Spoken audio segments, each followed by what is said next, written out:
Halo teman-teman semua, di video kali ini kita akan membahas tentang pembangunan dan pertumbuhan ekonomi. Sebelum masuk ke materi, saya akan membacakan tujuan pembelajaran. Yang pertama ada menjelaskan pengertian pembangunan ekonomi, yang kedua mengklasifikasikan faktor yang mempengaruhi pembangunan ekonomi, yang ketiga menjelaskan pengertian pertumbuhan ekonomi, yang keempat membedakan pengertian pembangunan ekonomi dan pertumbuhan ekonomi, yang kelima menjelaskan teori pertumbuhan ekonomi, yang keenam mengklasifikasikan faktor yang mempengaruhi pertumbuhan ekonomi, dan yang terakhir mengukur pertumbuhan ekonomi.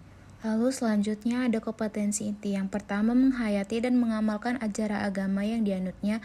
Yang kedua menghayati mengamalkan perilaku jujur, disiplin, tanggung jawab, peduli, gotong royong, kerjasama, toleran, dan damai, santun, responsif, dan proaktif, serta menunjukkan sikap sebagai bagian dari solusi atas berbagai permasalahan dalam berinteraksi secara efektif dengan lingkungan sosial dan alam, serta dalam menempatkan diri sebagai cerminan bangsa dalam pergaulan dunia.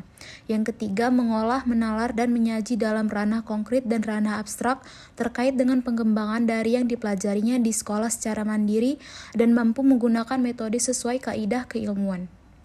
Selanjutnya ada kompetensi dasar. Yang pertama mensyukuri pembangunan dan pertumbuhan ekonomi di Indonesia untuk kesejahteraan rakyat. Yang kedua bersikap jujur, disiplin, tanggung jawab, peduli, kreatif, dan mandiri dalam upaya mengatasi permasalahan pembangunan di Indonesia serta menunjukkan perilaku jujur, disiplin, tanggung jawab, peduli, dan kritis sebagai pelaku ekonomi. Yang ketiga ada mendeskripsikan konsep pembangunan ekonomi, pertumbuhan ekonomi, permasalahan dan cara mengatasinya. Dan yang terakhir, menyajikan temuan permasalahan pembangunan ekonomi dan pertumbuhan ekonomi serta cara mengatasinya. Teman-teman tahu nggak apa sih pertumbuhan ekonomi itu? Jadi, pertumbuhan ekonomi itu adalah proses perubahan kondisi perekonomian suatu negara menuju keadaan yang lebih baik, ditandai dengan meningkatnya GNP atau Gross National Product dan GDP atau Gross Domestic Product. Nah, teori pertumbuhan ekonomi ini dibagi menjadi 3 bagian. Yang pertama, aliran klasik, para ahli yang dominan adalah Adam Smith. Yang kedua, aliran neoklasik dengan Sumter.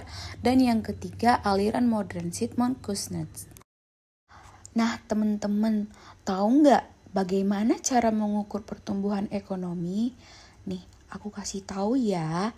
Jadi, pertumbuhan ekonomi dapat diukur menggunakan rumus PDBT kurang PDBT min 1 per PDBT min 1 dikali 100%.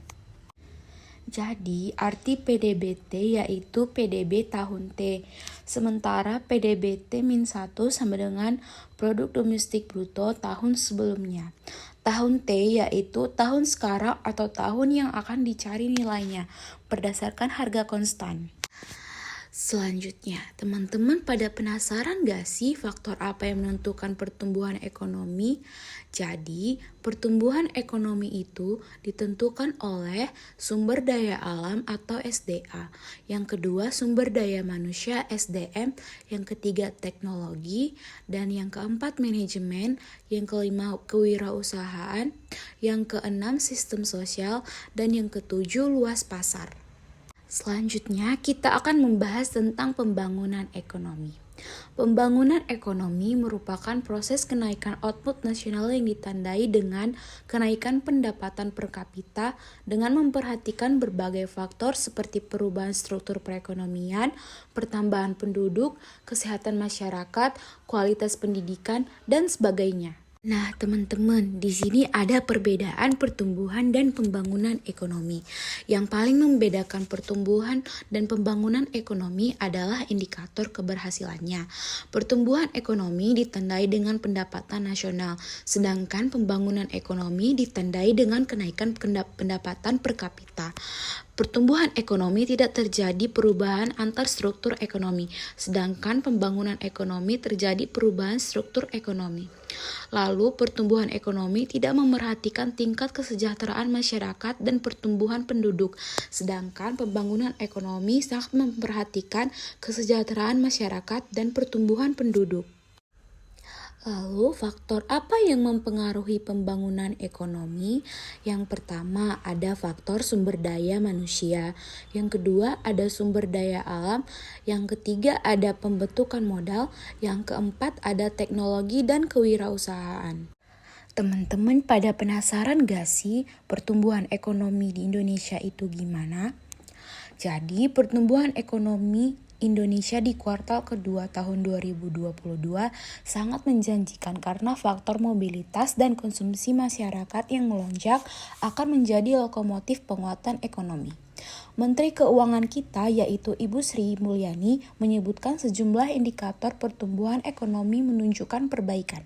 Salah satunya terlihat dari indeks mobilitas masyarakat pada April 2022 mencapai 18,5%, meningkat 2 kali lipat lebih dari bulan sebelumnya yang hanya 7%. Indeks pertumbuhan real juga naik sejalan dengan optimisme dan mobilitas masyarakat. Laju pertumbuhan pada April tercatat 6,8% yang lebih tinggi dari Maret 2,6%. Konsumsi masyarakat yang terus meningkat menjadi motor penggerak bangkitnya ekonomi nasional. Adanya sejumlah komoditas mengalami tekanan harga pengaruh inflasi dan juga menahan laju konsumsi masyarakat. Namun, indeks keyakinan konsumen juga masih berada di level 113, masih dalam taraf optimistis. Nah, sampai sini teman-teman, apakah teman-teman sudah paham?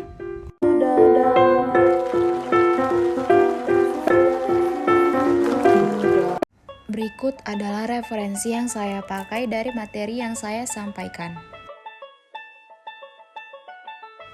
Terima kasih telah menonton, semoga bermanfaat. Jangan lupa di like ya. Terima kasih semuanya.